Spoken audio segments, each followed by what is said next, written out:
Yes, I'm Candace Powell-Kynard. I've been in the work of college access and success for many, many years, going into my 35th year, I think. I know I look 12, but it's okay.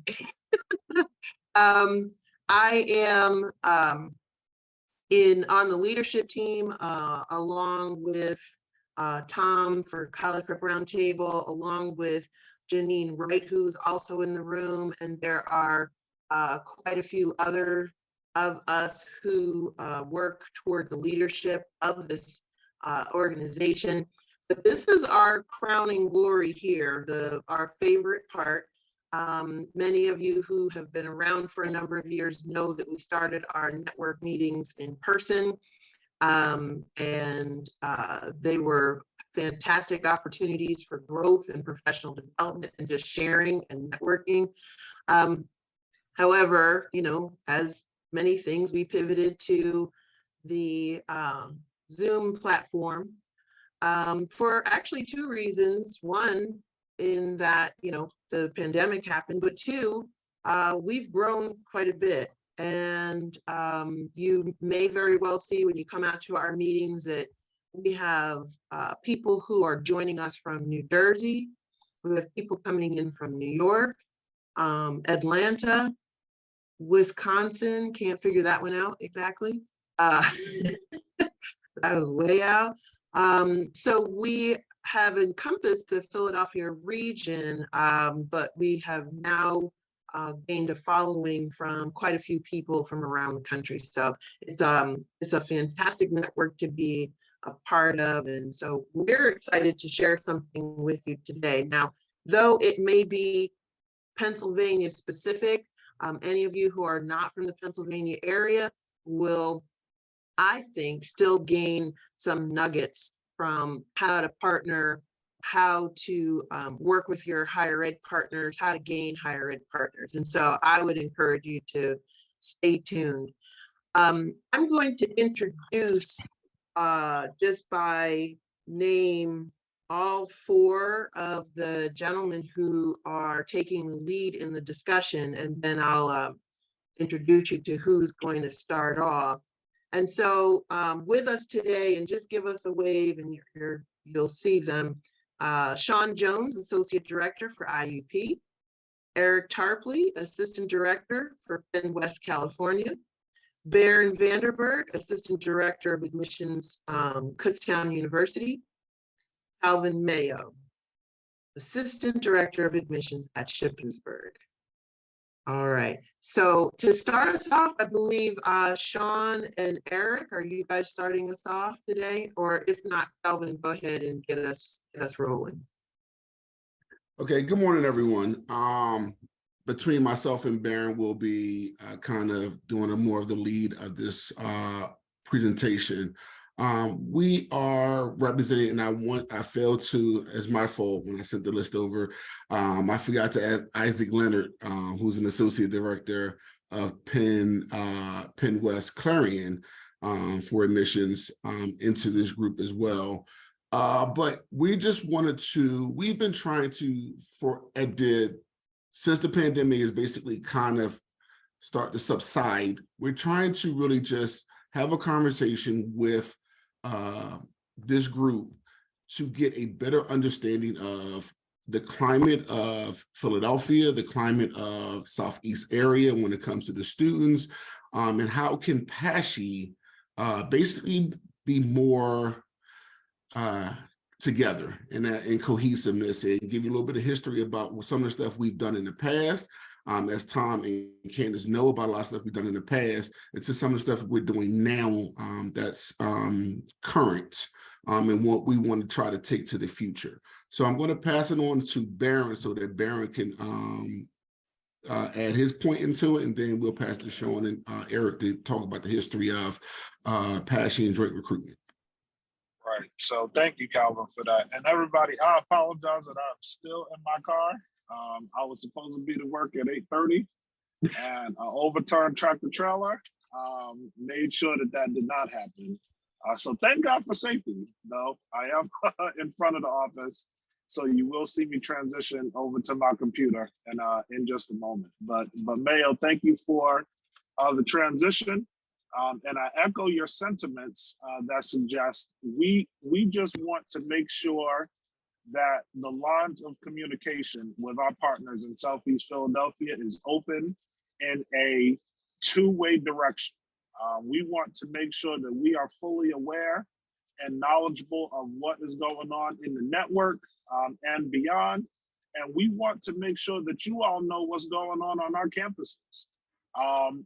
We had a very, very productive meeting with Tom and Candace. Shout out to Tom and Candace, where we learned that there were some communication gaps in our line of communication, and that is not something that we want at all.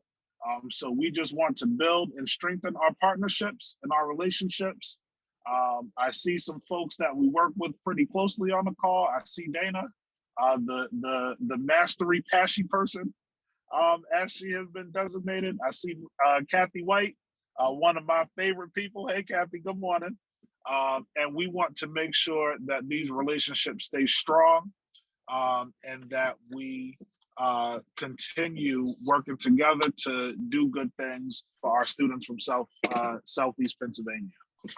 So in terms of how this discussion will go, a combination of Sean Jones and Eric Tarpley will share some historical context about our relationship with the Philadelphia area. They are the OGs on the call, and they've been doing this a long time, and they know a lot of great things about our history. I will share some updates from the different universities about some things that we have going on that specifically are revolved around our brown-skinned students. And then we're gonna have a discussion. We'll just take some Q&A. You can ask us questions. We might even ask you all a few questions, and we'll kind of have like a same pager so that we can really continue our partnerships and keep them strong. So without further ado, I'm going to turn over to Reverend Tarpley and Mr. Sean Jones to take us into our historical context.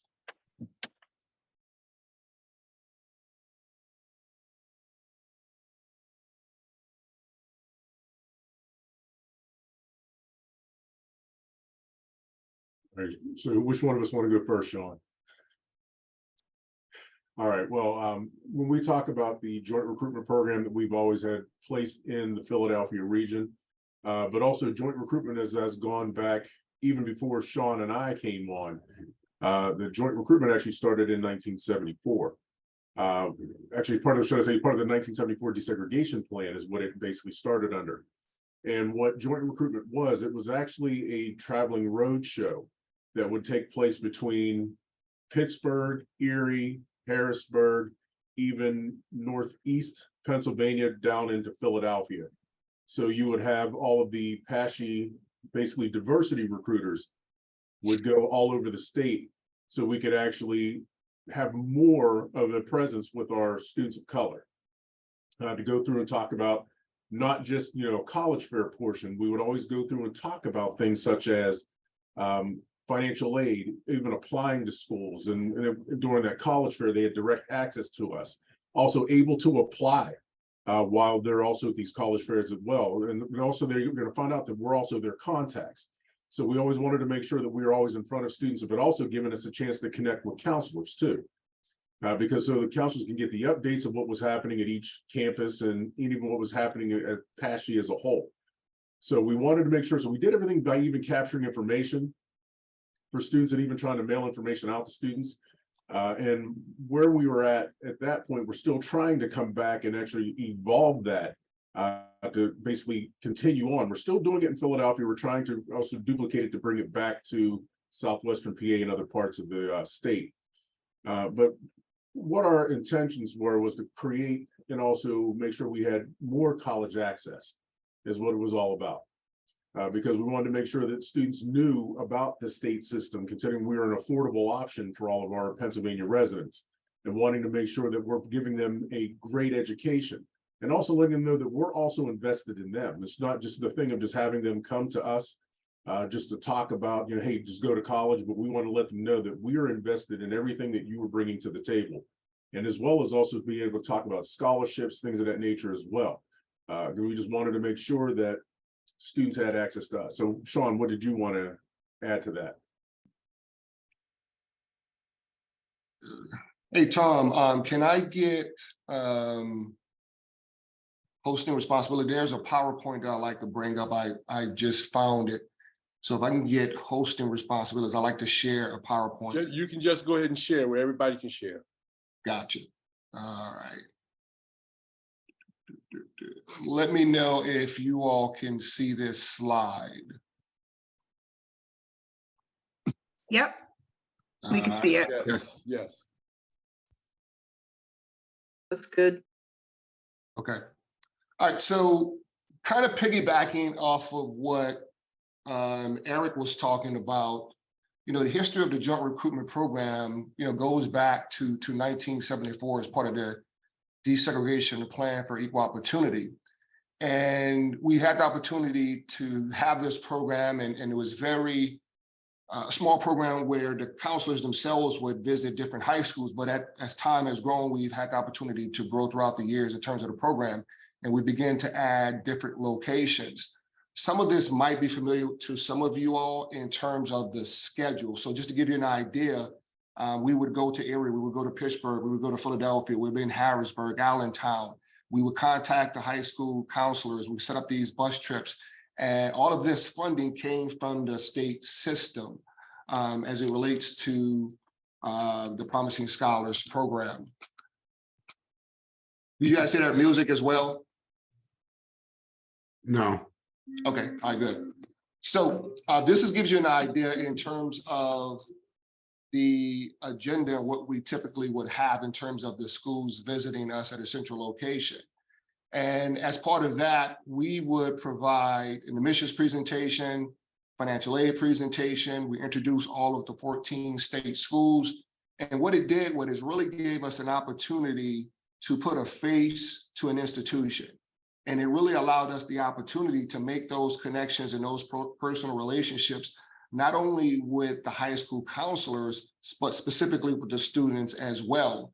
And I think that all of us can imagine, or all of us understand that those relationships are extremely important because we are really the faces of the universities. So being able to have those relationships with students and being able to help them not only be admitted to our institution, but also assist them with the transition was something that was extremely important, and we feel as though was very, very impactful to the students. This got to give you an idea of the 14 schools.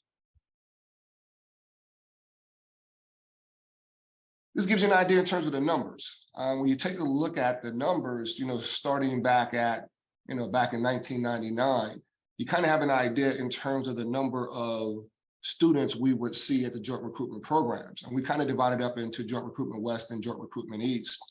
And as you can see throughout the years, we've had the opportunity to grow this program. In 2010, when Governor Corbett was elected, there was a transition and there was basically, you know, for all intents and purposes, there was, you know, not going to be any more funding for the joint recruitment program. So pretty much in 2010, that's when the program kind of somewhat, you know, stopped happening, particularly in the format in which we were used to operating. But as you can see, you know, you can see that the numbers were always growing. I think one of the concerns and one of the things that we tried to address, and I think that was important, was the data. You know, I think everyone knows that data is important. And we were in the process of addressing that and trying to figure out and get an idea in terms of were the students matriculating to our campus. And we began to outsource those responsibilities. As we would collect the cards, we sent them to a company that we had contracted with to do a survey to kind of get an idea in terms of, first and foremost, was the program effective? Secondly, where were these students going? So after a year after the program had taken place, we would reach out to those students and we begin that process of collecting that data and really trying to take a look at that data to show the importance and the effectiveness of the program. Unfortunately, once again, in 2010, that is when the funding dried up and we were not able to continue to move forward with that. But throughout the time frame in which we were part of the joint recruitment program or had the funding, we also partnered with FIA, and FIA allowed us the opportunity to really elevate the marketing of the joint recruitment program, from bags to t-shirts to joint recruitment brochures to a scholarship booklet. All of these things were produced and were provided to students as a resource.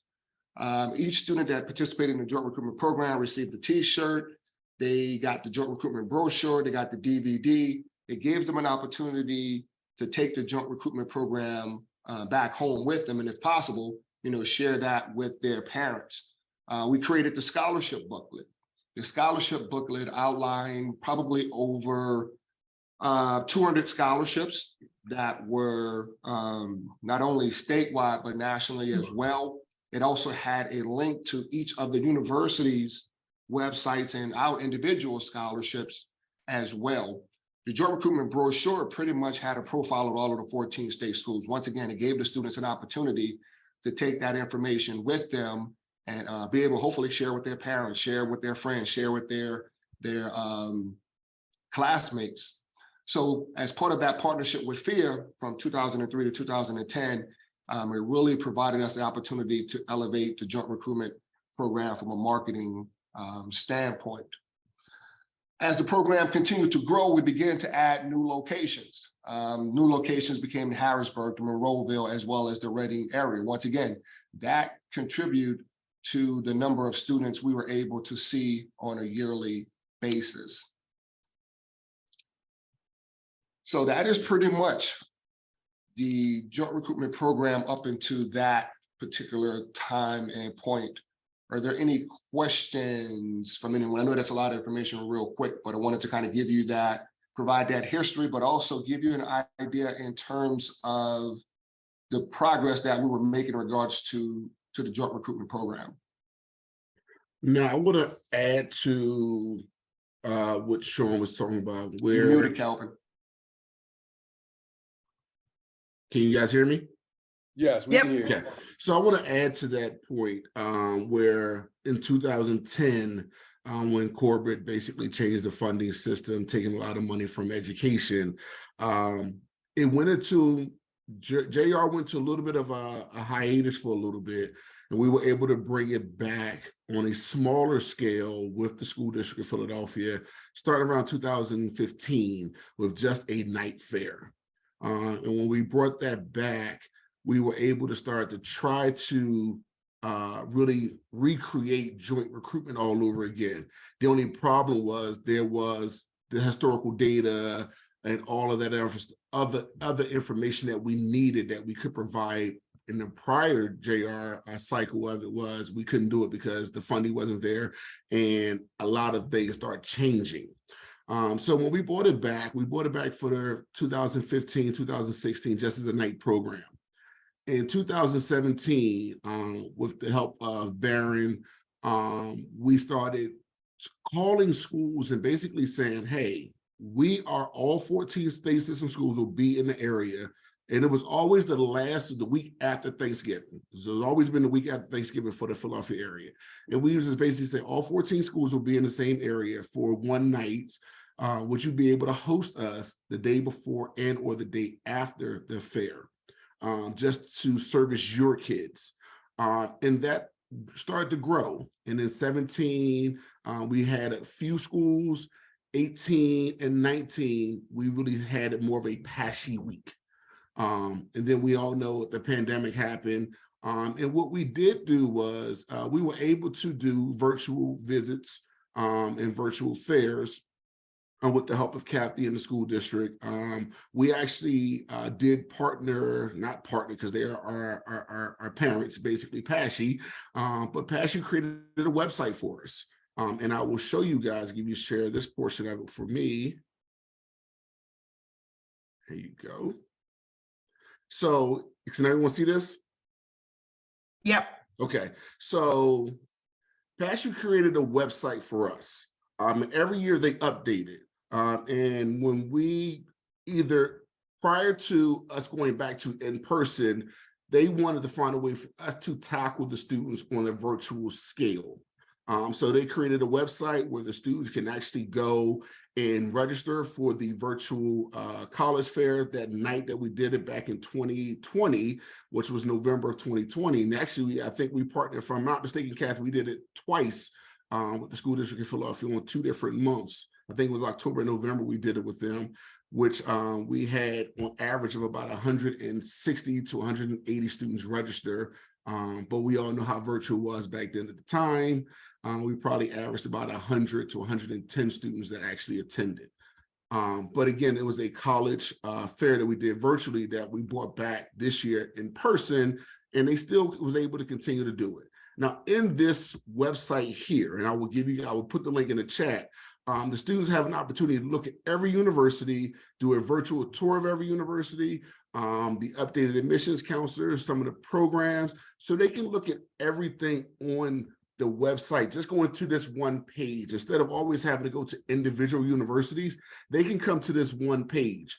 And we work with the PASSHE representative who actually is in charge of this webpage. I talk to her probably about 3 times a year on this page alone. And whenever we need any updates, she will update them for us.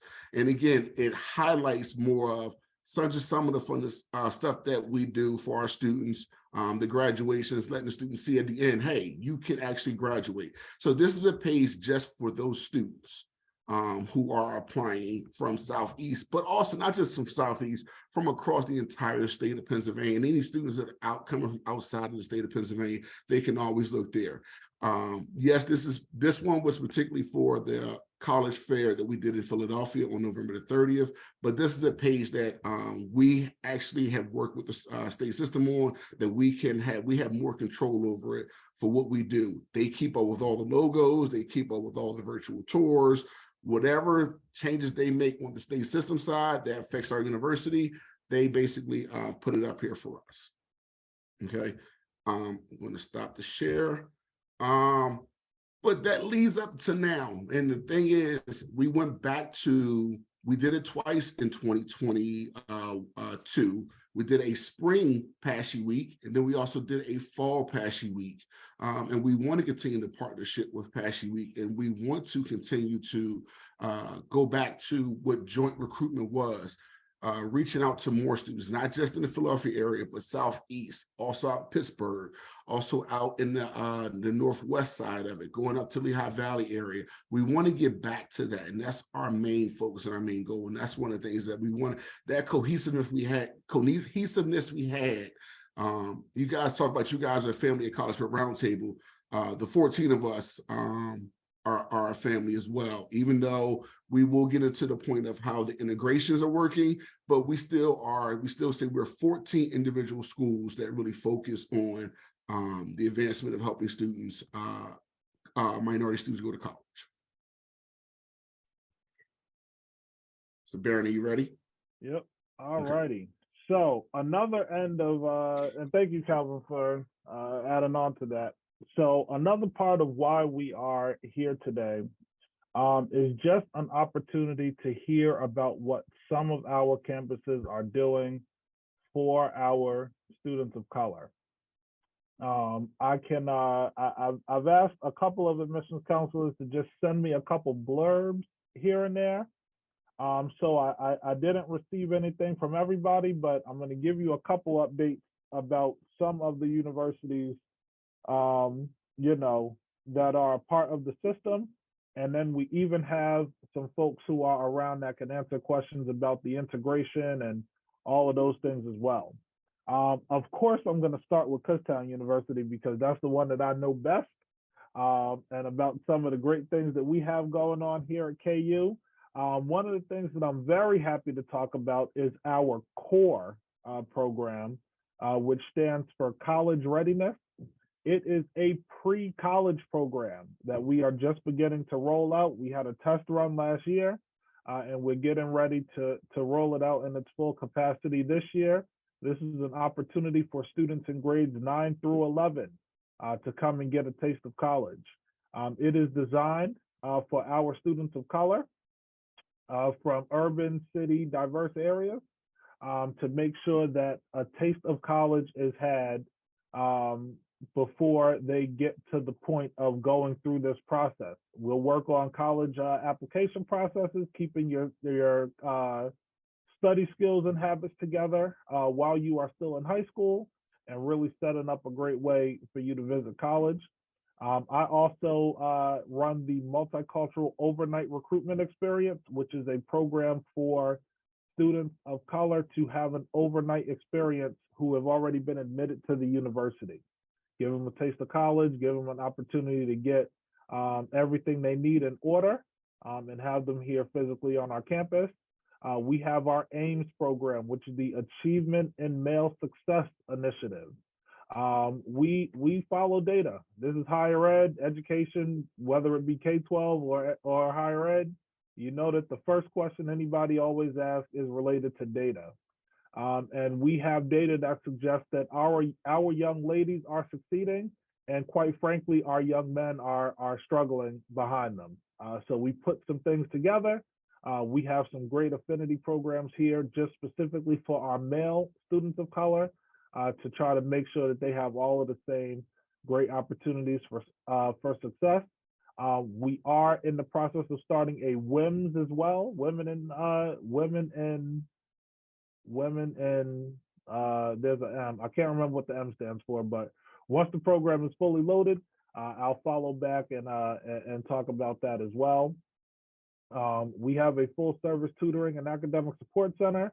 Our multicultural center provides all types of great opportunities and experiences for students too, to get a sense of belonging here on campus. And most importantly, before I move on to the next school, we have a university-wide well-being initiative here at KU. So it's not come here and just sit in front of your books and study all day. We want to make sure students are well and have very good opportunities to take care of themselves. IUP has some pretty cool things going on as well. It is a university that celebrates the individual differences of all of its members and promotes diversity, equity, and inclusion through their events, programming, and services. The Crimson Scholar Circle program is new this year, which is providing support and resources for Black and Brown first-year students that will not only enrich their connection to IUP, but also increase their college persistence and their retention. There are great partnerships existing between the LGBTQIA community and the multicultural office that provide belonging events for students to have some cohesion and some attraction to their campus. IUP offers other support programs such as the MCSLE Support Zone. That's the Multicultural Student Leadership and Engagement Office, Queer Conversations, the Charging Station Academic Support Series, Trans Tea Time Series, and a DEI Discussion Series. We have at IUP Dynamic MLK and Black History Month events, and the second annual Lead at IUP conference is coming to develop Black and Brown students at IUP. We heard from Penn West from the Clarion campus. I also have some stuff from the Cal U campus, but Clarion is the one that I have up on my screen first. So a lot of different clubs and activities to support students of color. such as a Black Lives Matter chapter right on campus, a robust Black Student Union, LGBTQIA organizations, a Spanish Student Association, STEP teams, and all of the different things that our students find engaging. There is Divine Nine representation across all 3 of the Penn West campuses. So students have that opportunity to get involved in Greek life on our campuses. I should travel back and say that we do have D9 representation here at KU as well. We don't have all 9. I think IUP has all 9.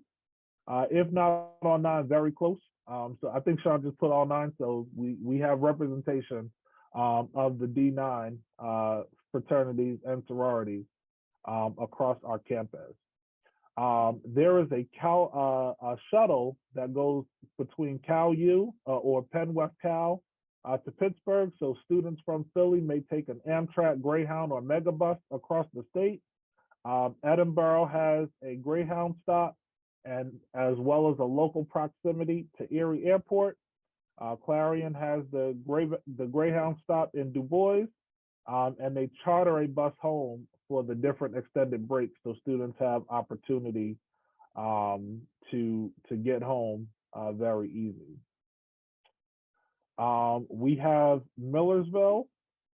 We have the who do we have? We have Greek life at Millersville. 1, 2, 3, 4 of the 9 organizations: Alpha Phi Alpha, Delta Sigma Theta, Omega Psi Phi, and Zeta Phi Beta Sorority Incorporated are available at Millersville.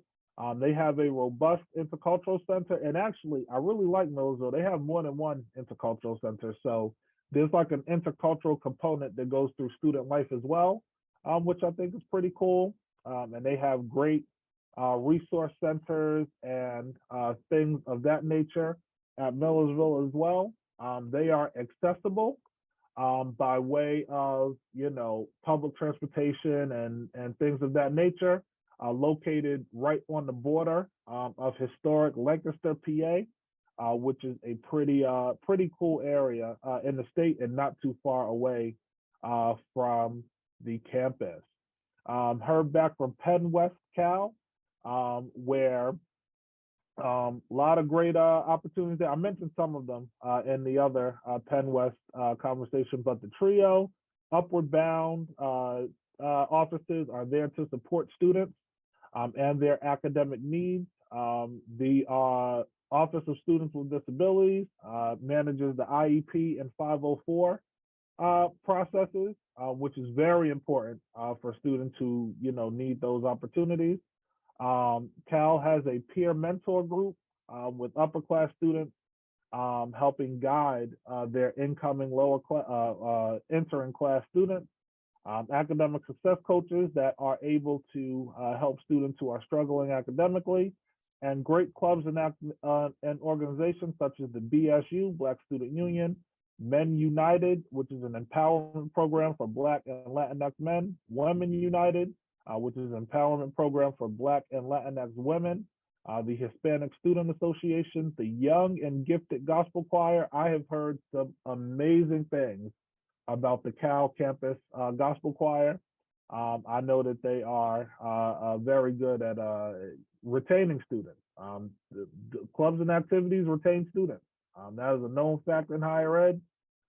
And Cal also has Divine Nine representation. Let's see how many we have here. 1, 2, 3, 4, 5 of the 9 organizations. We have Omega Psi Phi, Kappa Alpha Psi, Alpha Phi Alpha, and Phi Beta Sigma in terms of the frats. And they have the AKAs, Alpha Kappa Alpha and Zeta Phi Beta in terms of the sororities. So this is just a brief snapshot of some of the things that your students are hearing when they talk to us about coming to their campuses. We are more than aware as admission professionals of the trends that exist in higher ed admission specifically regarded to recruiting students of color. We are very aware of the boom in students looking to attend HBCUs. In fact, if you follow higher ed trends, you probably know about the NCA&T. I call it a scandal because that's what I think it is, that they got in trouble for over enrolling out-of-state students because there's such a demand for students to attend HBCUs. But truth be told, everybody doesn't have that opportunity, right? So we need to make sure that our universities can support students that don't have the opportunity to attend an HBCU, and still give them a sense of belonging and a sense of cultural understanding, and make sure that they have a great opportunity to get a great, solid education, even if it is not at an HBCU. So that's just a brief snapshot of some of the things that we offer across our campuses. And there's many, many more. As we get involved with coming to your schools and coming to your organizations, and talking about some of those things, we want to make sure that you all are always on the know of what is going on our campuses. So what we will also do, oh, I see my director's on the line. Hey, Laura. Laura, if you want to come off camera mute and just give a quick wave. Laura Faye Leo is my interim director. She's the associate director here at KU. And she's been around the block a few times. She, she's been around. Laura, you want to say a word or two? I would love to, but I'm losing my Oh, voice. that's right. You did say that. I'm sorry. Hello, everyone. Nice to see everyone. Yeah. So with that said, we have made sure to add space in this discussion for a two-way conversation. Please talk to us. We'll talk to you. We will answer any questions that you might have about any of our universities. Many of us can also answer questions about the universities that are not here. That's how close of a relationship that we maintain with each other. If I am standing at at Redden Terminal Market at Beck's Cajun Cafe, where I like to frequent when I'm in the city, and a student says, "Hey, aren't you the guy from Kutztown? Can you answer this question about Westchester?" Chances are we usually can answer those kind of things. So right before I transition us over into our discussion point, I'm going to ask if any of our merged systems want to give a brief update about how that works and how it looks, just so that we are on the same page. Unfortunately, we don't have representation from the eastern or northern side of the mergers, but we do have a former member from that university system.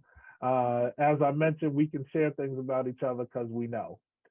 So I'll ask if Mayo wants to go first, or if Rev or Isaac want to go, if you can just give a brief update about how the merge works as it relates to college admission, and really student success as well, and then we'll move into our discussion component.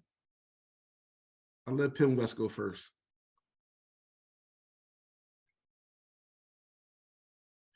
Yeah, I'm going to defer to my supervisor.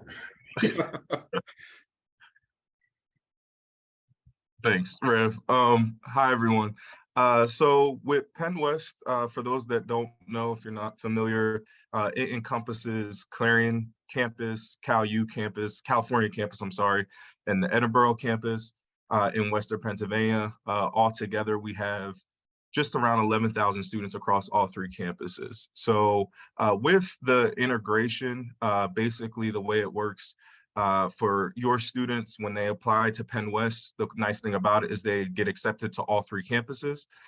So they get 3 acceptances across all 3. Obviously, we have different programs. So there's going to be certain programs that, they can unfortunately only go to maybe Cal for, or only for Clarion. But for a lot of our programs, there's a lot of overlap. Between all 3, we have over 100 different academic programs for students to choose from that offer a lot of different options, anywhere from engineering to nursing, mechatronics, art programs, obviously education. So there's a lot they could choose from across all 3, but they do get accepted to all 3 when they do apply. It does open up a lot of opportunities for them when it comes to all 3 campuses. They are able to take virtual classes at any of the 3 if they choose to. So as a lot of you may know, Edinburgh has a really great art program. If students want to take a cool animation program that's offered online, they could do so if they're at the Cal or the Clarion campus. The nice thing about it is for really the student experience, it's not going to change much. Obviously, it opens up a lot of doors and opportunities, but when they're a student at Cal or a student at Clarion or a student at Edinboro, they're on that campus. They are not traveling between all three. They are going to have a very similar experience to students who have been at our campuses prior to integration, which I think is nice. We're still keeping our culture and our individuality while still working together as Penn West. For athletics, we still have all three separate teams. There's no Penn West football or Penn West basketball. It's Cal, Clarion, and Edinboro. So if you have any student athletes, they are just going to go to that one campus. We are offering a lot of different scholarships as well. Still working out our Board of Governors scholarship, but we are planning to offer that for next year as well. So a lot of different opportunities at Penn West. It is going pretty well. We have 3 different recruiters that represent Penn West that work with Philadelphia students, myself, Eric Tarpley at Cal, and Ariel Phillips at the Edinboro campus. So, and happy to answer any questions if you have any.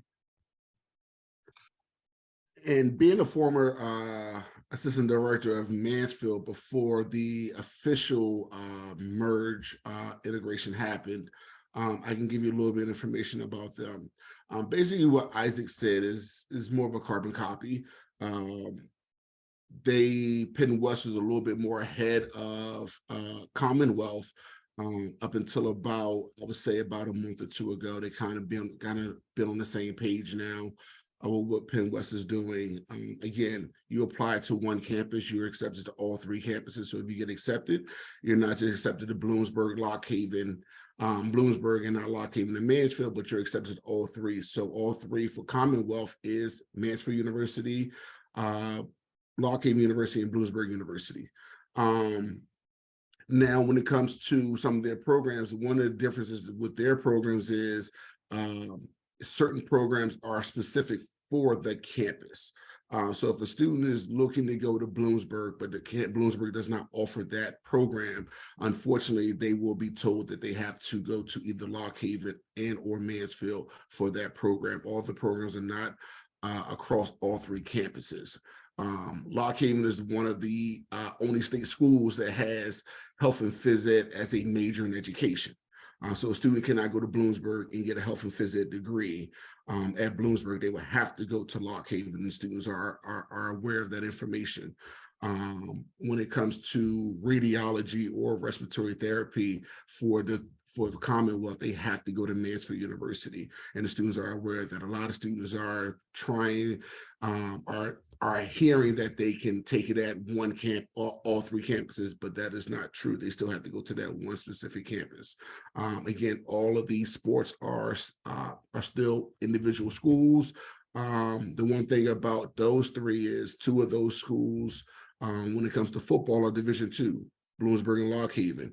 When it comes to football for Mansfield, it is sprint football. So that they're looking to play football at Division II level, they were not going to be going to Mansfield. So again, they try to keep everything more so that it's not a big burden on the students. Nothing will change on the student level. They did set up Zoom rooms, and they call them hyper Zoom rooms, where it's a classroom that is set up with multiple cameras around the room. And if they have to take a class at Bloomsburg and they're based in Mansfield, they can still feel like they're there at that university's college campus in their classroom and different things of that nature. But it's still, I would say this, as Isaac said, it's still a work in progress. When it comes to the Board of Governors, they're not called the Board of Governors anymore. I'm not sure exactly what that is called, but I will find out for you guys what their Board of Governors scholarship is called now. And when it also comes to some of their overnight programs that they do for some of their students, Mansfield and Lock Haven are the only 2 that are allowed to do overnight programs for their students that are interested in the programs. Gentlemen, thank you, Eric, for answering the question in the chat, but I do want the question to come out audibly, because I think that bodes well for a little bit of discussion. So the question that Katrina asked is, if they are accepted to all 3 campuses for admission, are they getting 3 different financial aid award letters also? Could financial aid look different for the different campuses? And Eric did provide an answer, but an audible one I think would be good for discussion. Sure. So what happens, even though they're accepted to all 3 campuses, but when they apply to Penn West, they can apply to one campus. So if they decide to go to, let's say they're accepted at California, they decide to enroll at California. So they're going to see the financial aid award letter that is applicable to Penn West, California. But you're going to find out our costs are relatively almost the same. The only thing that may be different, maybe housing options, maybe meal plan options is what they'll see. So if they decide to say, hey, I'm going to go to Clarion now. So what'll happen, they'll be able to look at their My Penn West portal, as I put in the chat, because that's their hub for everything. So that's where they'll see their updated financial aid information. Because they said, you know, maybe their housing costs would be slightly different than ours, maybe a fee, not a fee, but also like say, the housing costs, but also maybe like say a meal plan difference. So that's where they'll see those changes on their financial aid award letter. But once they're awarded a scholarship on one campus, that scholarship does port to all 3. So say, for example, they receive the Board of Governors scholarship. If they receive it at California, they'll also receive it at Clarion. So it doesn't change. Same thing with Edinburgh. It won't change that at all.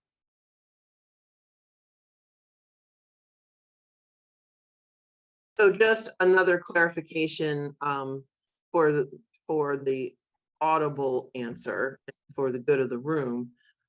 When students are applying for financial aid, completing a FAFSA, for example, all the campuses still have their own Title IV number, so that you're indicating those campuses on FAFSA, correct? Well, actually, whenever they go through and put it in, it'll be the federal code for the California campus when they do it. It's 003316. So that will also apply also for Clarion and also Edinburgh as well, because it's just the number that they've decided to use for all of Penn West. Gotcha. And I'll throw it in the chat too, let them, in case anybody wants the federal code.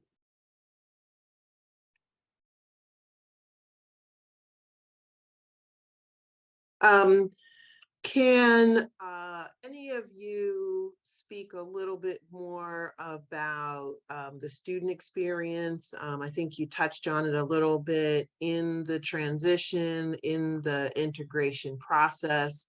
How are students faring? Are they understanding what all these changes are and what they mean?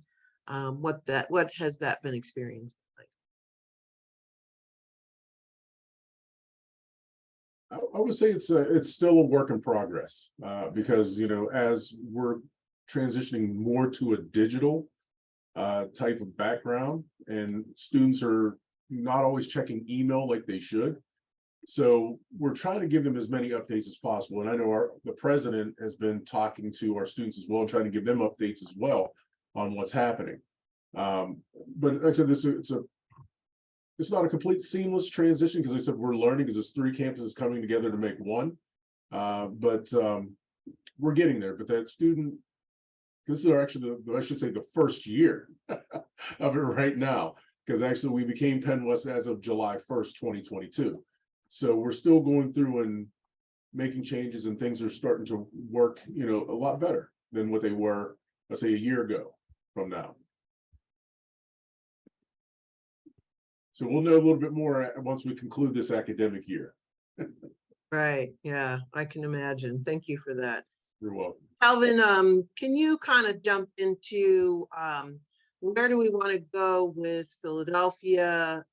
What are some of those highlights and maybe pain points that we want to dig into to help you, help us, help you, help us? So we want great fit and great matches for Philadelphia students, right? And so how can PASSHE, you know, what can we do to make that happen? So this conversation started with Tom and Candace by way of what we have been seeing since post-pandemic. This was the first year that we really got a chance to get out and start to see the climate of Southeastern Pennsylvania. not just with the integration, because the integration kind of snuck up on a lot of people during the pandemic heydays. So this is more of just trying to get an understanding of what's going on with the climate of Southeastern Pennsylvania. Number one, we all know that the crime is high, so we all understand that. But just trying to get a sense of, when we're talking to students, what are some of the difficulties they're dealing with. I know that one of the things that we came out of the conversation with Candace and Tom was the Board of Governors, just some of the communication with the Board of Governors. Is it still in existence? Is it not in existence? Different things of that nature. Also, in talking to Kathy after that night fair, we talked about just how can we better help start preparing sophomores and juniors, start looking at students who are underserved when it comes to some of their living arrangements, like homelessness or undocumented students. We know that there's a lot of undocumented students. We can highlight a couple schools that have undocumented students. I had a counselor call me the other day asking me about how does the state system work with undocumented students. So we're just trying to get information so that we can go back to our directors and our VPs to say, hey, we're not losing Philly because of other universities are coming in or other area people are coming in, HBCUs or private schools. We're losing Philly because of we're not as one as a family like we used to be prior to 2010. And I look at 2010 because 2010 is when that the government changed and the state system went from getting money into different things. Now we're kind of happy about the fact that what Governor Wolf did before he walked out the door, and we know that we have this new governor that's a education style governor as well. But at the end of the day, we want to be able to bring back to our Ds and directors and our VPs to say, how can we really capture Southeastern Pennsylvania? But again, that's Southeastern Pennsylvania. We also look at the state as a whole. So we just want to go into that that conversation and go in there. Also, I know that Mr. White had a prior engagement prior to this this meeting, so he's just on here. So Michael White, I know he's known in this group from Slippery Rock. So I just want to acknowledge that he's on the call as well. But that's what we had the conversation between Tom and Candace, and also with Kathy, that I spoke with Kathy after the night fair on November 30th, just like, okay, what can we do as a group? Because for those of you who don't really know, we travel together. Like Barron said, we can talk about each other's schools on a more of a surface level, but then if we can't answer that question, I can call Sean at IUP. We have each other's personal numbers. We can say, hey, I have this, I have that. We have students that don't think that we know each other, and we'll play that game of, well, IEP gave me a scholarship. I will call Sean and say, Sean, did you give this person a scholarship? And Sean will be like, no, I didn't. They're lying to you. So it's just to that point where we are a family when we travel. Yes, thank you, Barron, for saying that, and also for Kristen. Sarek is Kristen's husband. He's also a great resource over at Westchester. They're in the meetings right now. That's why they can't be there. And I will highlight that the Commonwealth University has done a major changeover. I left Mansfield, Sarek left Bloomsburg. So the two recruiters that are doing Philadelphia are rather rarely very, very young. So they're still learning the ropes of higher ed and traveling. Let me add something real quick, and not just because you acknowledged me, Calvin, thank you for that, but let me just add this one piece. The years I've been in the state system and the years I've worked with this amazing young people in this group, what you see or what's happening with this specific population of people who work in the state system does not happen outside of this group. All right. You won't necessarily find all of our directors or our associate directors who are not part of this group doing the kind of things that we do as a cohesive unit. You won't find it happening on a regular basis. And that's because this group of young people, these very talented young people, are very, very serious about the population of students that we are trying to assist on improving the quality of their lives. Doesn't necessarily always mean they're going to come to Sitka Rock or, necessarily going. That's not really what it's all about. It's making sure that they have the ability to improve the quality of their lives in some way, fashion at all. And so we might show up at a place and we may do a college fair, but we also want to provide a service. And that's something that you aren't going to find happening outside of this population. And this is very important for you to recognize that, because if you're talking to any higher official in the state system, any director of admission, any VP, if any of you are talking to them and you're wondering, what's going on in the state system and who's really trying to assist and cater to our students, this is really the population of people that you want to comment on. It's just us. That's the honest to goodness truth. I appreciate it. Good morning, Mr. White. Yes, ma'am. Yes, Good to ma'am. see you, but I appreciate that. I think to hear about commitment is really important, and I appreciate that you shared that, because you can question. You could, if you wanted to, question, what's the motivation behind this conversation. And so I think that gives us a really good foundation for why folks are in this room in the first place. So I'm just going to jump in. I'm going to jump in with the first question. I know people are probably burning with some of the other questions, but I'm just going to jump in, maybe even with the hard one. All right. And that is, what is the recruitment goal that you all need and or have for Philadelphia? So what does it look like? What has it looked like? Are you not getting the numbers, or are you not getting the quality, or are you running into some barriers? Because there are people in this room that you're working with intimately, right? There are other people in this room who you may not be working with as much. And I know for the city overall, Kathy is trying to hold it down with the school district, but we've got other kinds of college access programs that are out there that are not necessarily in the room. So this group works a lot with young people, right? The people who are in here who aren't PASSHE and who are part of the network, these folks have their finger on the pulse of young people, right?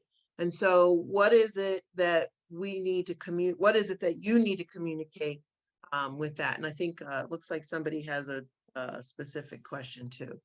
But what's that goal? What are you looking for? So can I start there? I think our goal is to bring students to our campuses that are going to graduate in 4 years, right?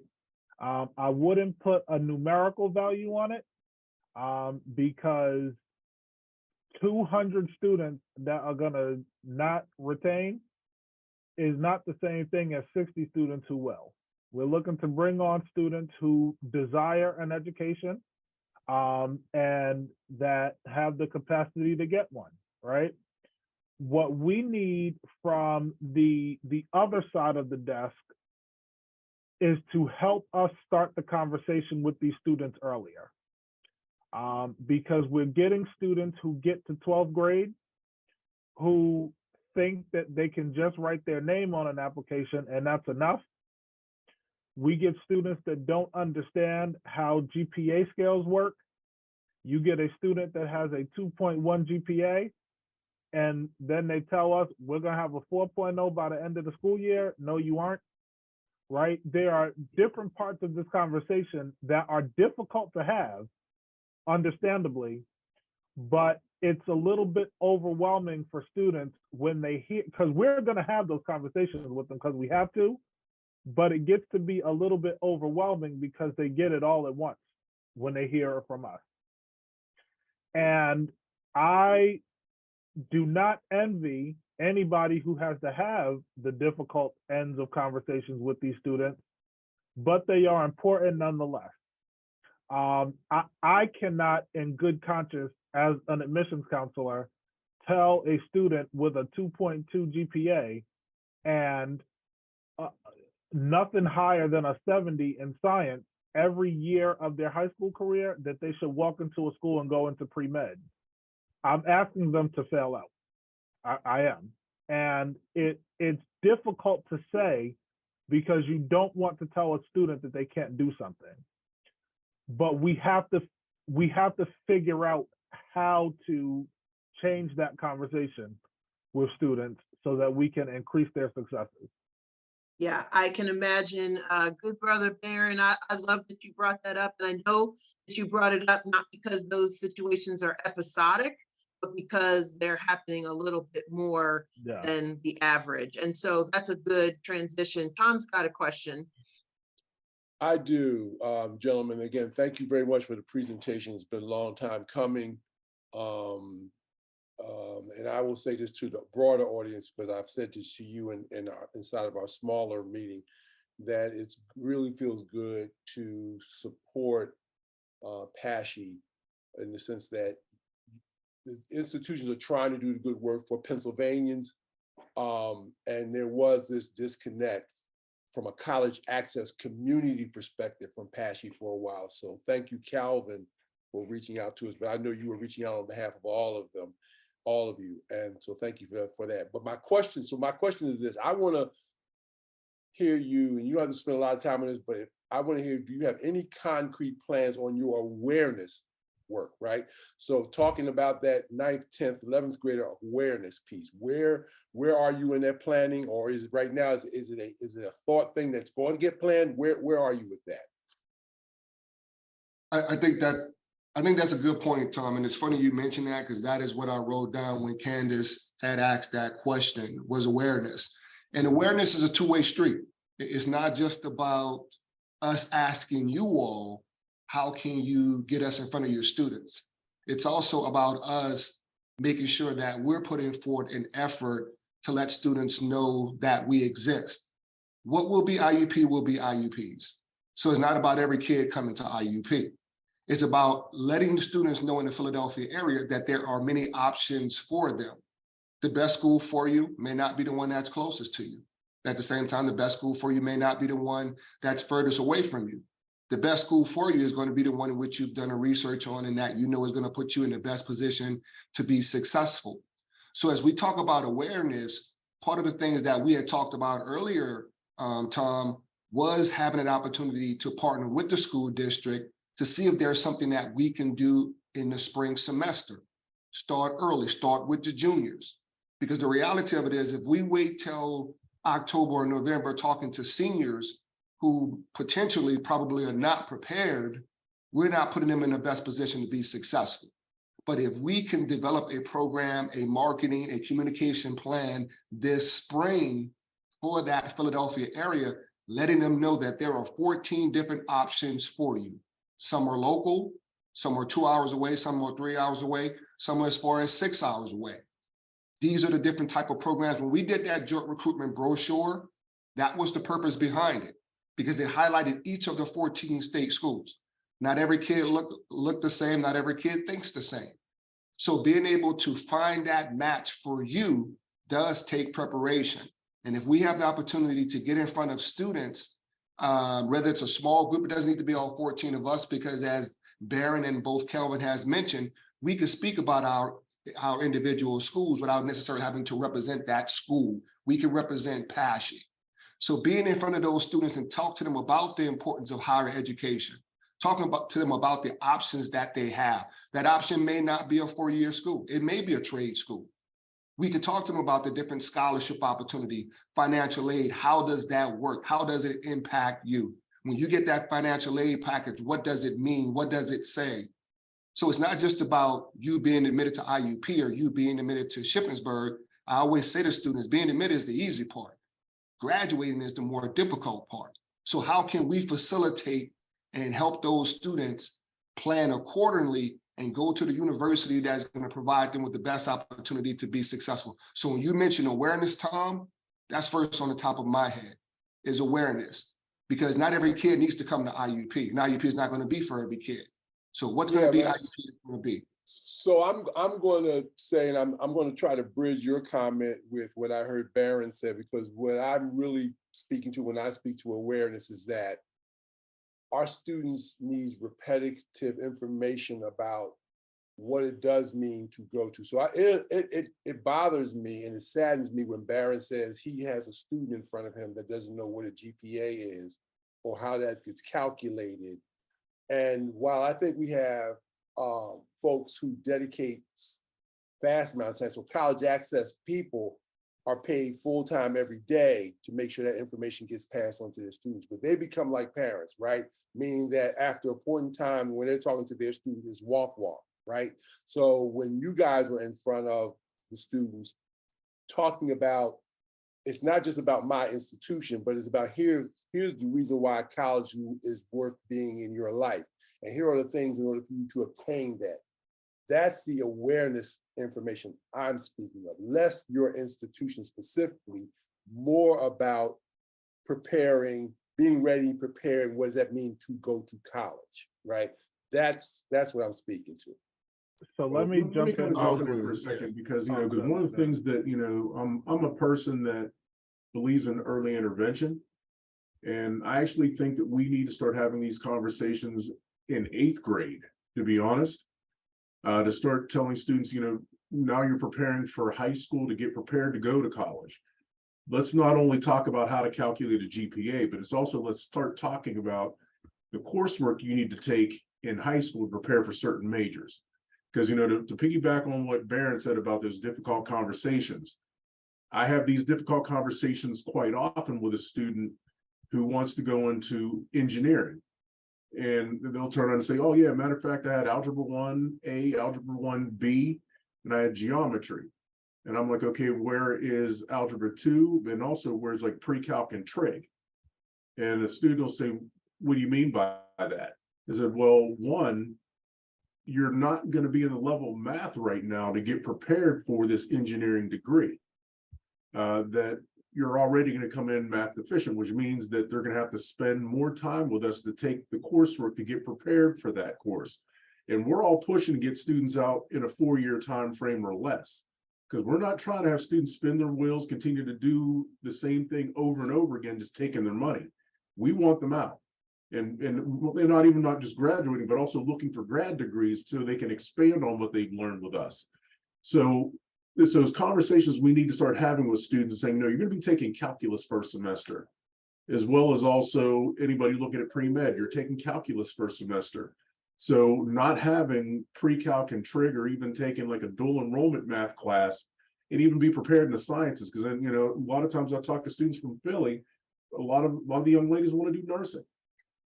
And a lot of them won't qualify for those nursing majors coming out as well, because it's just that, and it's not that, I would say it's not a thing of being lazy, because that's what a lot of people will say it as. It's not that at all. It's just the point of, not really knowing what they need to do to be prepared. And when they start having those conversations with us as a senior, and then all of a sudden, their hopes are just dashed, because like, well, I didn't do that. I didn't know that. I didn't know I had to do that. So I think we need to start having these conversations early. And I mean, I've always been a person that does that likes to do those things and get out and talking to kids at 8th grade and having this conversation. Hey, what do you want to be when you get older? So let's talk. Okay, Eric, for that. Be careful now. Somebody called me Barbara Walters in the comments. I think Nicole, I'm going to weave Dana's question into my comment back to what Eric just said. As a former admissions person, what I do know is that your goals include recruitment and some other things. And so your benevolence around wanting to work with eighth graders is wonderful. So you just said that in a room full of people, A, right? That's all right. B, I do want you guys to be real and upfront with us. What's your real capacity to do that? We know that early intervention is key to a lot of things, right? So A, I want to get the answer to Dana's question, because that may help. And so Dana's asking, what are the plans for bringing PASSHE things into Philly in the spring? And I say things because it could be a number of, You're could right. be a fair, could be a tour, could be whatever. And when I saw that question, I definitely wanted to answer that question. One of the things that I do want to add this one part to, I think when it comes back to the early intervention, juniors, as you guys all know, the college higher ed cycle, fall is more for recruitment. Our deans and directors and VPs, they are going to basically focus on that. Springtime is when we have more flexibility, especially if there's a fair in the area that we're traveling to, and the school say, hey, come talk to my juniors or sophomores. Most of the time, especially I would say, speaking for the state system, we will be able to do it. As long as we have early enough information about it, we'll be able to do it. Even, for great example, I was at West Philly yesterday and they had an emergency testing that they had to do, and they asked me to come back next Tuesday. First thing I did was I text Barron. I said, Barron or Sarah, do you guys want to come with me and we can do something for their junior class and their seniors who are serious about college? Barron said, I most likely will be able to do it. So that's the stuff that we do. But yes, I definitely want to talk to juniors, because going back to the GPA or just understanding what you need to be taking for certain majors and what each major entails. That whole, I want to major in medical. Medical is not a major. We tell that to students all the time. But it's just different things of that nature. When it comes to, Dana had the question about what is PASSHE doing when it comes to exposure. A lot of us, and I would say majority of us, still have the opportunity for bus trips. Some bus trips are harder to get to than the others. Some bus trips when it comes to overnight trips. I know that Mastery, and Dana's on the call, she used to always jump in a van or two vans that go to her western portion and then her eastern portion schools and different things like that. We all have the capacity to be able to bring students on. It's just, you have a good amount of us on camp, on the call right now, that you can have those conversations. The key thing I say to counselors all the time is, with us being 2 hours, 2.5 hours away, are you okay getting back after 3:30? I've had counselors say to me, I need to be back by 3:30, because that's when the kids need to be back. And sometimes we cannot accommodate that. I don't want to put a kid on a bus for 4 or 5 hours for a 2-hour session on my campus. I don't think that is feasible enough time for me to really highlight and give them that process. And I'm looking at Penn West, those schools out there, IUP, Slippery Rock, we all say the same thing. If we can accommodate somehow where an overnight trip, that can possibly work, but that involves planning on all ends. Now, I don't say this in jokingly, but I also know it's true. We look at ourselves as the admissions counselors. There's admissions counselors and they're recruiters. Recruiters will come and sell their school and walk right on out the door and be like, okay, I talked about my university. For us, if anybody's ever heard a presentation that I do or I know that we do, I'd probably talk maybe 15, 20 minutes about the university, but I'm talking 15 to 20 minutes about college, about what you need to, I say, because college is not, I said, over the years, the process of graduating college hasn't changed. You still got to do the work. So that's one of the things that we will always do. And Dana, you know, and I just want to emphasize this for anyone else that has never worked with us as the recruiters, as a counselor, we will come out and talk to your students and give you the time. You just, if you send me an email, we will all provide emails in the chat and say, hey, can you come out and talk to my specific cohort of students? Miss Nicole Mitchell, she knows she has our personal phone numbers where she can call us. Dana has our personal phone numbers and say, hey, I need you to come out and talk to my group of students. I don't mind doing that. And I know that there's a lot of us up here that don't mind doing that. If you give us enough time, we will be able to provide you some type of PASSHE information session, either on campus, or we will come to you to sell the university, not to sell the university, but just talk about the importance of college. I will do a GPA presentation where I know that it's like your kids, it's in one ear, out the other, but when someone else come in, they want to listen. So I will do that for you guys. It's not easy to get all of us, but it's real easy to get one or two of us. Mhm. We will come out, we will help, we will do what we need to do. Let's just talk about the elephant in the room, and that elephant is college presidents and vice presidents. If you can convince a president or a VP to throw a couple dollars in there for us to go talk to 8th graders, be my guest. But I can tell you that they might laugh if you were to give them that request. Just being honest, they might laugh if you were to say that. So we have to be creative. And that's kind of how the rebirth of joint recruitment even came about, because we had to be creative. The funding got taken away when, you know, there was a governor change, it got taken away. We figured out how to make it work. During the height of the pandemic, we all got together, the PASSHE folks. This was Sarek's idea, but we all kind of put it together. Actually, it was Sarek and Pam's idea. Pam is now transitioned out of IUP and went to Chestnut Hill. We put together the PASSHE Admissions 101 program, where we talk about the very, very basics of college admission. Fill out an application. Put in a transcript request to your counselor. Please come visit campus if you are able to. If you are unable to, please take a virtual tour. We put this together virtually because of the disruption of the college process that students were facing, but it still has a place, even to this day. So I'm speaking on behalf of my colleagues. I think we'd all be all right with putting something like that back together. Whether we were to do it virtually or whether you were able to get 2 or 3 of us to pop up in a school, that's definitely something that we may be able to make a possibility. So- Easy way to get all of us at one spot if you plan it around other things that are going on in Philly, because at that point, those things are already on our calendar, because especially for me being 4.5 hours from Center City, you know, and having to tell, you know, a counselor that may say, hey, I want you to come out and do something, that I'm not in the area. Because it's like, you know, as Baron was saying, that when it comes down to getting approval for these things, they're not going to let me drive 4.5 hours to do a one-off. So they're gonna be like, you have to have a schedule of other things that are going on in that area. We want you to spend more than a day out there. We want you to spend maybe 2 or 3 at a time.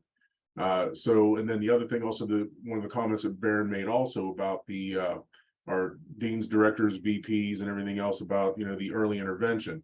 The conversation at their level is more on a return on investment. And that's why I want to make that very clear as well. So they're saying, okay, what's the return on investment? What do we get out of it?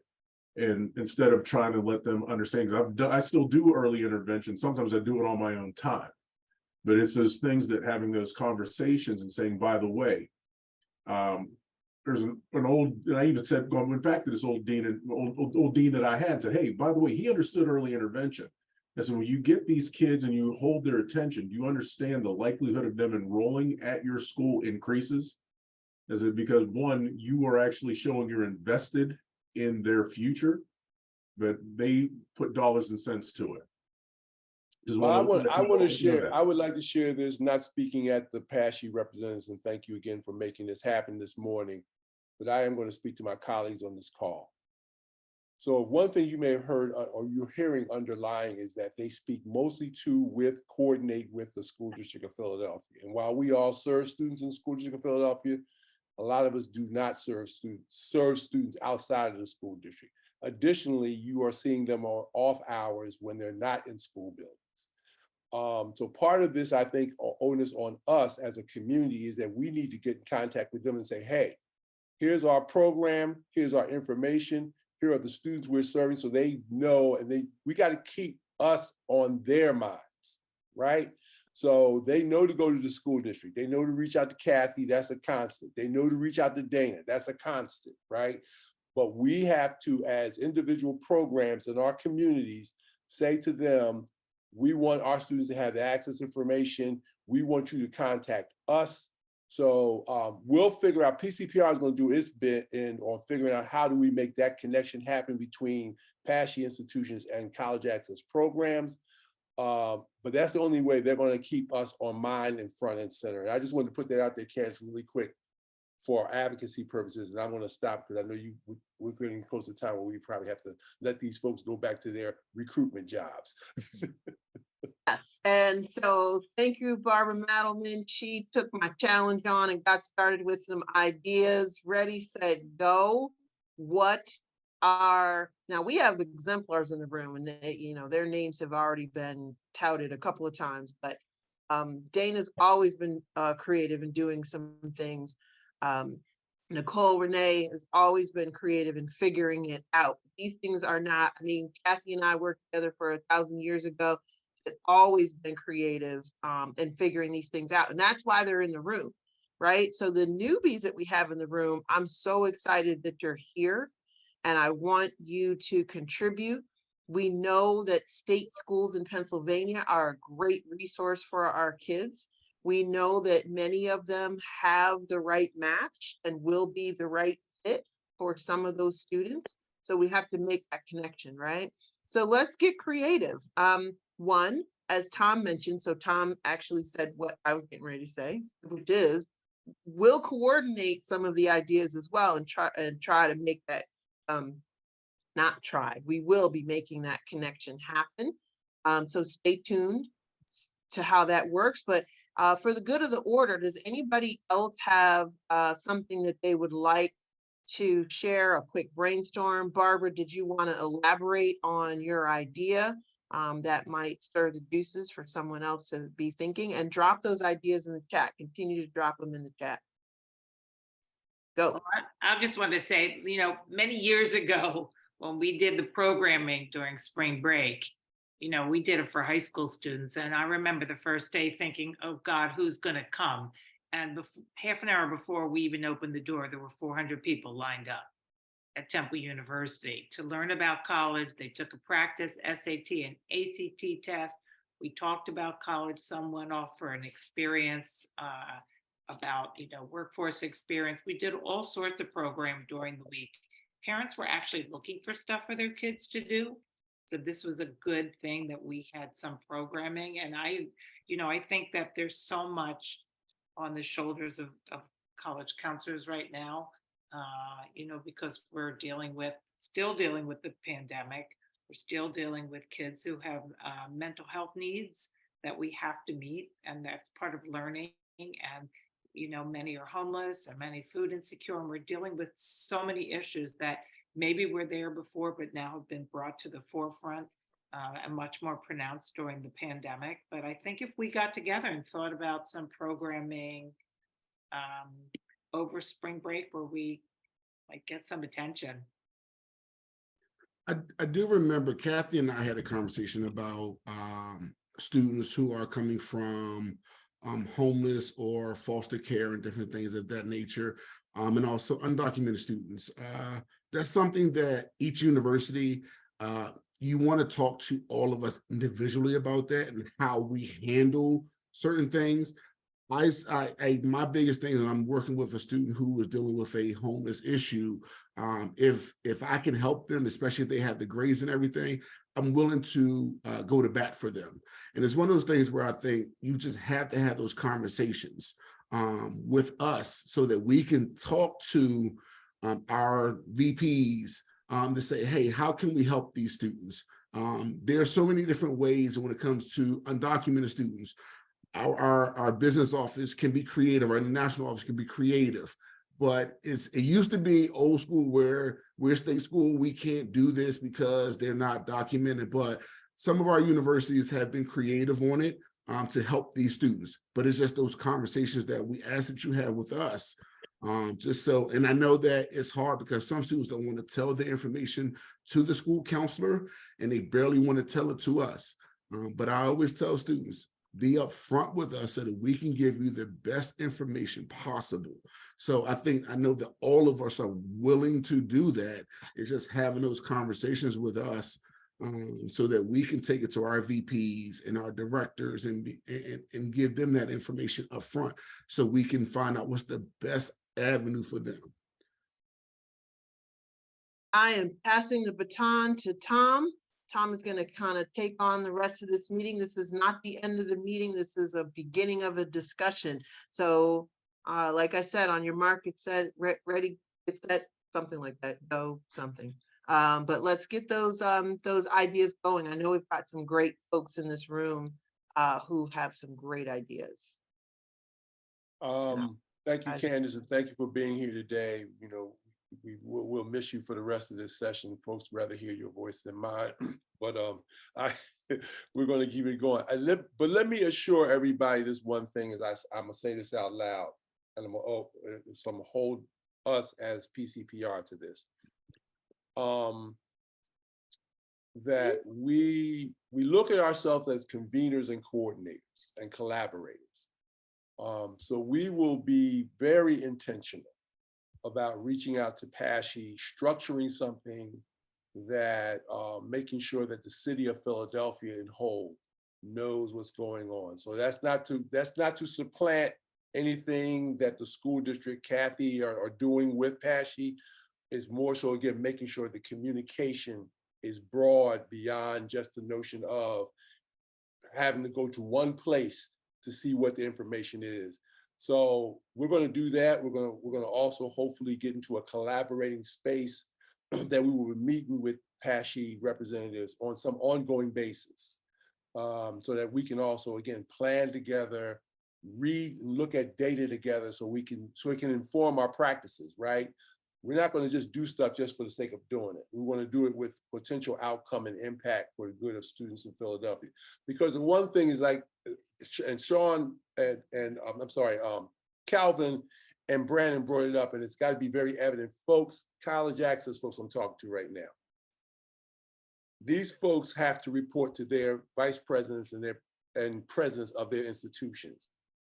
Their job descriptions is to bring quality students in to their institution that can graduate in 4 years. That's their number one job, right?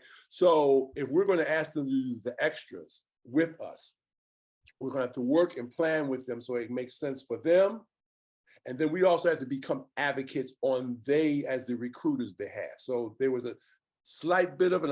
I am going to make it a challenge that we begin to connect, write these presidents and these vice presidents of enrollment management at these institutions, saying that we miss them in the city, we need them in the city, and that we are going to make sure, minimally, we're going to make sure that the students we serve, who we're preparing to be ready to go to college, are aware of and has conscious access and knowledge and information about Pennsylvania state schools. Because as we all know, there are advantages as being a Pennsylvania resident going to a Pennsylvania state system school. So it's going to be more than just this kind of like admissions information. It's really going to inform that there are people beyond these vice presidents and these presidents who are trustees, who are legislators, who can allocate joint recruitment, these folks, the money to do the things they need to do. We have to be a sounding board to those folks and say, we need them in our locations, coming in and talk to our students to benefit those schools. So we're going to do, again, a major campaign, some advocacy around PASSHE schools. We're going to look at the data. We're going to have data-informed structuring conversations. So we're going to do all of that. Anybody have any last comments for our PASSHE folks and or questions for our PASSHE folks? Now, the way I have this set up on my screen, I can't see everybody at the same time, so you're going to probably come off mic. I wouldn't be able to see you raise your actual virtual hand. So just jump in and talk. Hey guys, I have a quick question. Will all the resources that are in the chat be delivered to everyone in some type of succinct way? Dane, let me get clarity on your question. Are you asking, are we going to make the chat available? Or are you asking that whatever people listed in there from this PASSHE side, we have one comprehensive document that can be sent? the latter. Okay, so that's on you guys from the PASSHE side. Who's the is the Zoom setting that the chat will be saved after the end of the meeting? Yes, it will be saved at the end of the meeting. But so if you're saying you need access, Baron, to the Zoom chat so you can create the document that Dana's asking for, we can do that. We can account. Okay, yeah. If you send it to me, I'll put it together. Okay. Any other questions? Come off mute and speak out loud. David, I see you there. Good to see you, sir. Stu, the king. Mr. Dave Stewart, how you doing, sir? Are you not in a situation where you can talk? Yeah. I'm good, brother. I'm good. All is good. I'm enjoying the conversation. We want to bring it back to Harrisburg. We do. So that's something that we're looking at, bringing joint recruitment back to what we used to do across the entire state. It's still not just focusing on Southeast, but across the entire state. That's our focus. That's our main goal. Gotcha. I know you're doing the work, but I'm throwing a shout out there from the Harrisburg area. So as I represent PDE, but certainly what you guys are doing and what I've done is at the root in my heart. So I'm just throwing that little plug in for the Central PA area, South Central PA, and we need to see you on this end or in the middle here. So appreciate all you brothers and sisters who are doing this work. Shout out also to the PCPR. Love you guys. And you know you are an intimate part of the family, my brother. Go ahead, Calvin. I wanted to answer the question, Shakia. Yeah.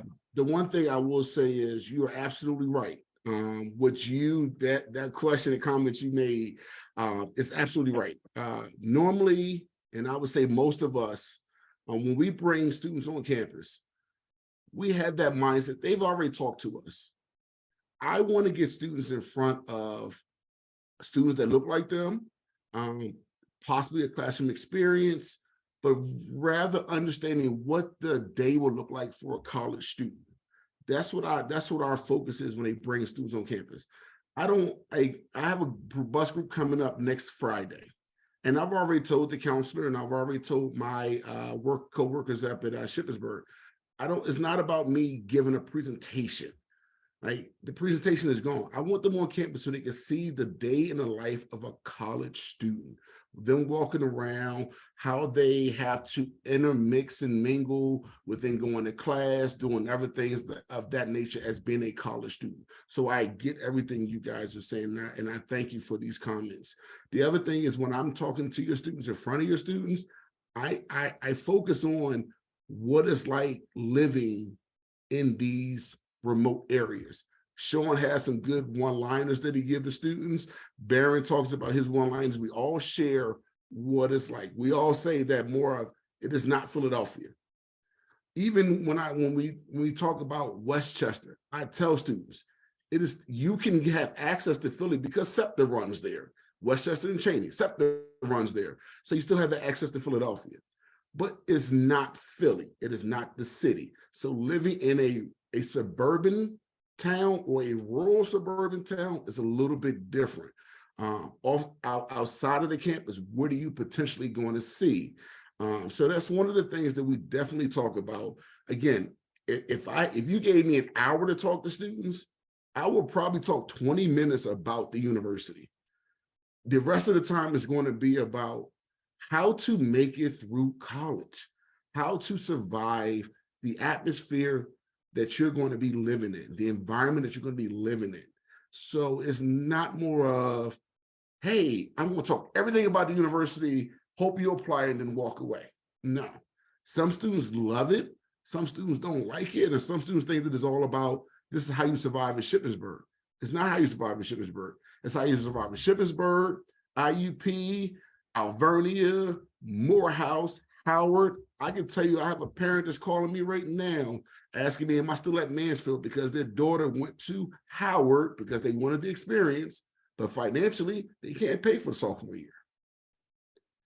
But that's the stuff that we talk about. And I'm not mad, you got the experience, but now when reality sets in, and now you got to think about, okay, I can't afford this $20,000 loan every year, where the university that you passed on, it was giving her 90% of her scholarship was the money. So it's just things like that.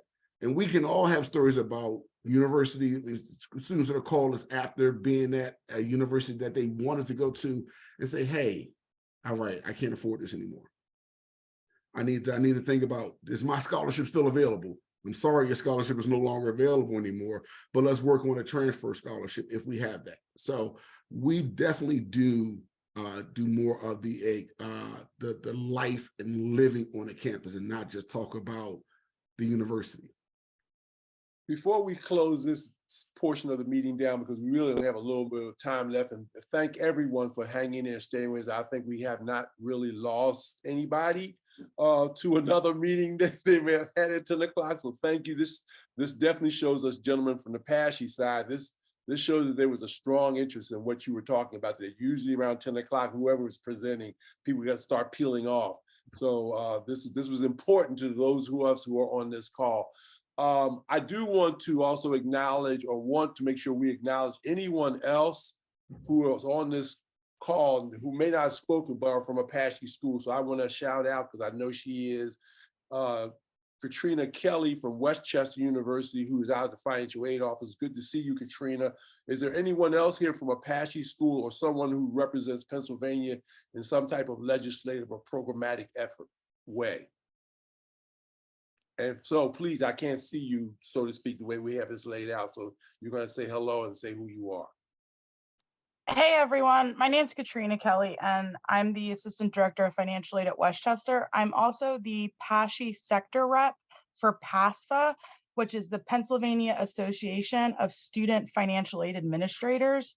I'll put my contact information in the chat. So if you have any financial aid questions, whether it's for Westchester or for any of the 14 PASSHE schools, I have contacts through all of the 14 PASSHE school financial aid offices. So if I can't answer your question, I can definitely get you into contact with whoever at that school.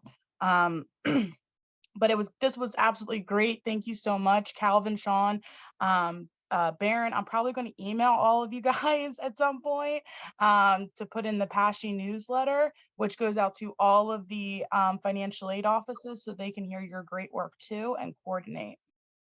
And you'll have also, Kelly, at some point in time in the very near future, the link to this session, so you can actually send them the link to this recording so they can listen in if they'd like to. I want to also thank Katrina, rather, I'm sorry, I call her Kelly all the time. It's her last name. I want to thank Katrina. Katrina actually stepped up to us. We didn't ask for her to do this, but our initial connection, meaning Philip Calvert Roundtable's initial connection to Katrina, is by way of her position with PASSFA. And she has made sure that PASSFA has been engaged with PCPR. So if you attended our financial aid 101 training, or FAFSA training rather, that we had back in November, that was done through Katrina, and she actually was the presenter with that along with Ron Fennell. And I'm going to use that to segue that we are going to have a part 2 of our FAFSA, our financial aid series training on February 1st, where we're going to talk about, as professionals, how do you help your students, advise them through looking at their financial aid award letters. That's going to be an hour professional development. You will come in, you can ask questions. We'll have examples and case studies for you, because that's the space as you as college access coordinators will be in at that time of the year. So we want to get it to you right when you're actually doing that work. So that, again, you'll see that announcement through our email newsletter. Also, what we will do is just to assure that, again, this conversation continues and starts, is that by virtue of your registration to this meeting and all the information you uploaded for the registration, that will be passed along to all of the PASSHE representatives on this call. And in like kind, because they had to register, guess what?